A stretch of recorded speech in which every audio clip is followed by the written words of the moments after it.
Ma vocation de prêtre, elle est née quand j'avais 18 ans. J'étais en terminale et on m'avait demandé de témoigner parce que je faisais partie de l'aumônerie de l'enseignement public. Et donc, on m'avait demandé de témoigner pour dire que après la profession de foi, c'était pas terminé. Donc, à l'occasion d'une retraite de profession de foi sur Charleville-Mézières, donc j'étais amené à témoigner de ma vie de chrétien, jeune chrétien. Et là, on m'a posé une question, juste une question à la fin de mon témoignage. C'était un jeune garçon qui m'a dit: est-ce que vous avez pensé à devenir prêtre? Alors là, j'ai été un peu étonné que ça soit cette question-là qui me soit posée. Et donc, je dois dire que c'est une question qui m'a habité. Et puis, quelques jours après, il y a l'aumônier, qui était à l'époque le père Marc Geoffroy. Eh ben, il m'a posé la même question. Il m'a dit: mais Patrice, est-ce que tu as pensé à devenir prêtre? Alors, là, je me suis dit, c'est quand même une question importante, donc il faut que je prenne le temps d'y réfléchir. Et c'est ainsi que je suis rentré en diaspora, en année de discernement. Malheureusement, j'étais seul à cette époque-là, et donc le père Oudinot, qui s'en occupait à cette époque-là, m'a dit: tu vas t'ennuyer tout seul, rien qu'avec moi. Je te propose de connaître autre chose, ça s'appelle les GFU. Et c'est ainsi que j'ai rencontré le père Collignon et je suis rentré dans les GFU. Alors GFU, groupe de formation universitaire, j'étais à cette époque-là étudiant en maths physique à Reims. Et puis j'ai réfléchi pendant 8 ans, ça a été long. Hein, il y a eu l'armée aussi. Et au bout de 6 ans, j'ai travaillé 2 ans d'expérience professionnelle dans l'informatique. Et au bout de ces 2 ans, j'avais à donner une réponse, savoir est-ce que je continuais la vie professionnelle ou alors j'entrais au séminaire. Et donc j'ai décidé d'arrêter la vie professionnelle pour entrer au séminaire. Et c'est comme ça que je suis arrivé au séminaire de Reims, où j'ai fait 4 ans de théologie. Voilà mon parcours pour arriver à l'ordination. Je suis devenu prêtre diocésain parce que prêtre diocésain, c'est déjà appartenir à un peuple, à une terre. C'est vrai que je ne suis pas né dans les Ardennes, mais j'ai vécu beaucoup dans les Ardennes, toute mon enfance, toute ma jeunesse a été dans les Ardennes. Et vraiment, je me sens ardennais. Et donc, prêtre, pour moi, c'était entrer dans ce peuple. Et ce peuple, c'est le diocèse de Reims-Ardennes.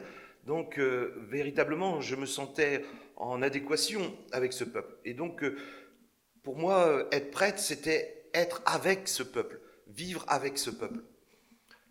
Pour moi, prêtre diocésain, donc c'est vivre avec, vivre ensemble, c'est témoigner, parce que je crois aussi que Dieu nous envoie, il nous donne une terre comme au peuple hébreu, il leur donne une terre. Et ben voilà, la terre que Dieu m'a donnée, c'est celle où j'ai vécu, où j'ai grandi.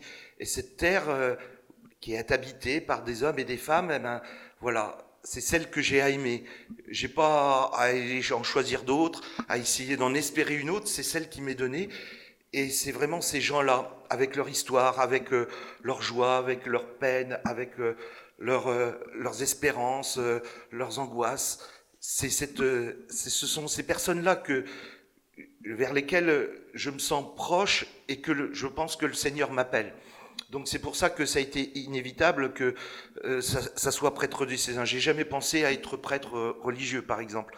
Et puis, par mon expérience, j'ai rencontré aussi des prêtres diocésains, et c'est eux aussi qui ont été un peu des modèles, qui ont été aussi des personnes, voilà, qui m'ont marqué, je dirais, qui ont fait mon cheminement.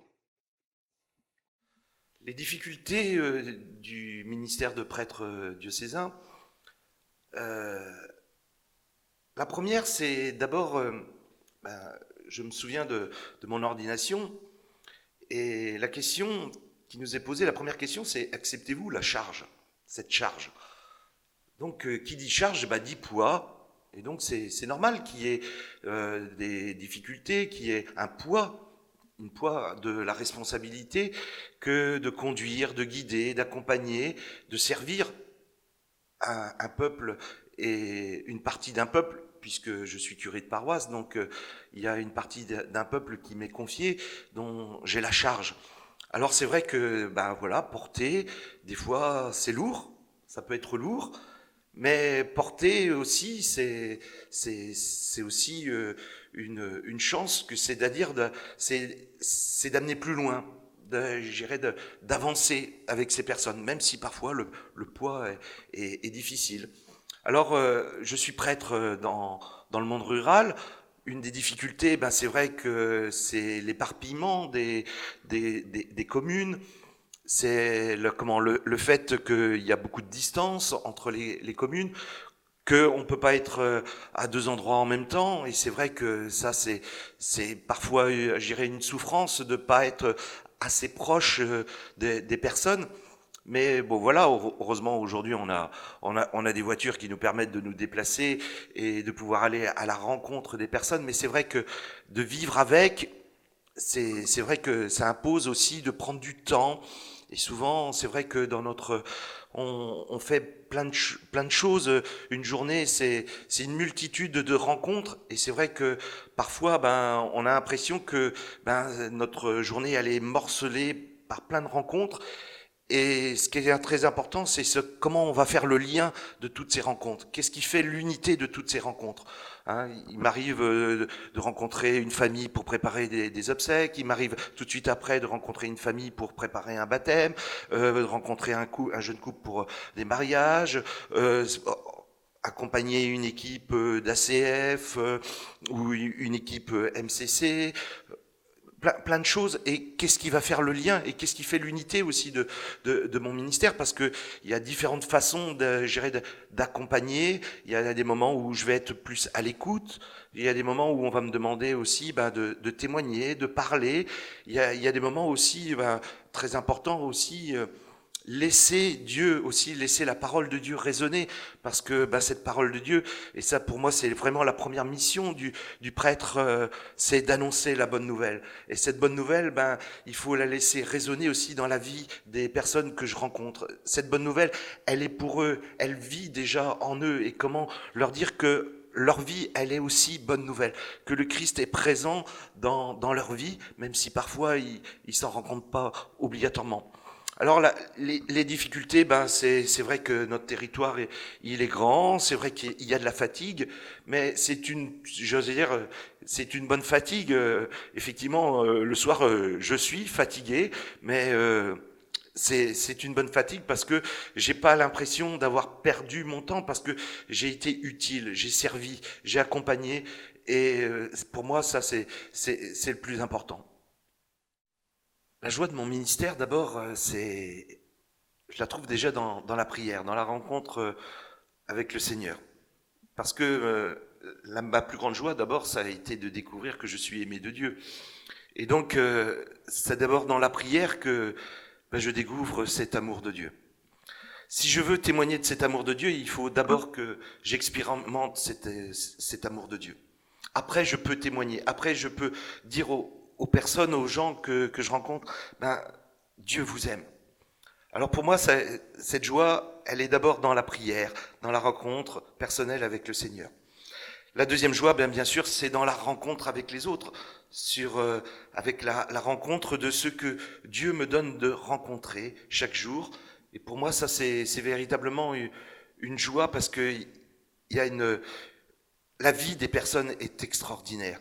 Alors, elle peut être aussi difficile, elle peut avoir des moments pénibles, de souffrance, mais il y a un poids de vie, il y a un poids d'espérance qui m'étonne toujours. La vie est extraordinaire, la vie est un mystère, Et pour moi, voilà, se révèle Dieu aussi dans, dans l'accueil de cette vie qui m'est partagée, qui m'est donnée, et que j'ai accompagnée, que j'ai aussi à guider, à aider. Alors pour moi, ça, ce sont mes grandes joies. Puis, mes grandes joies, c'est de voir des personnes qui s'ouvrent, qui grandissent. C'est vrai que je vois dans ma mission où je suis à FIM, bon, j'ai une des missions, c'est d'accompagner les personnes malades, puisque je suis aumônier de l'hôpital, accompagner les malades, accompagner le personnel soignant, accompagner les familles. C'est vrai que quand on est à l'hôpital, c'est pas un moment obligatoirement très très joyeux, mais voilà, être là, présent, accompagner dans les questions, dans les doutes, et puis montrer que ben voilà, que le Christ, il est présent, qu'il les accompagne, même s'ils ne le voient pas et qu'il est là avec eux, même dans ce passage difficile, qui est parfois la vieillesse, qui est parfois la maladie. Que le Seigneur est là, qu'il les accompagne, qu'il ne les abandonne jamais. Et puis, alors une autre joie aussi, c'est mon accompagnement aussi. Je suis prêtre accompagnateur de l'école Sainte-Chrétienne et du collège de Sainte-Macre. Et là, je rencontre des enfants, des jeunes. Et là, c'est aussi une joie de les voir commencer leur vie, découvrir la vie, et de leur parler du Christ. Véritablement, pour moi, c'est une joie. Et cette année encore, il va y avoir 3 enfants, 3 jeunes qui se préparent au baptême. Tous les ans, il y a des jeunes qui demandent le baptême, et de les voir découvrir cet amour de Dieu, découvrir l'Église, découvrir la communauté chrétienne, eh ben, c'est une grande joie. Et puis alors une dernière joie qui me vient aussi, c'est aussi le parcours Alpha. Depuis voilà la 2e année où on a lancé ce parcours Alpha. Cette année, il y a 20 personnes qui cheminent, et alors de voir ces personnes s'ouvrir, véritablement découvrir encore cet amour de Dieu, qu'ils ont envie aussi d'accueillir, mais aussi de témoigner. Alors là, pour moi, c'est aussi une grande joie de voir une fraternité, une vie ensemble, une vie de prière, une vie aussi baignée de l'Esprit Saint, où on voit l'Esprit Saint agir, où on voit Dieu guider, où on reconnaît, on rend grâce à Dieu pour ce qu'il fait aussi dans nos vies, et de se dire que voilà, Dieu nous accompagne, quelles que soient les difficultés de notre vie, le Seigneur est là, présent, et il va nous conduire vers toujours plus de vie.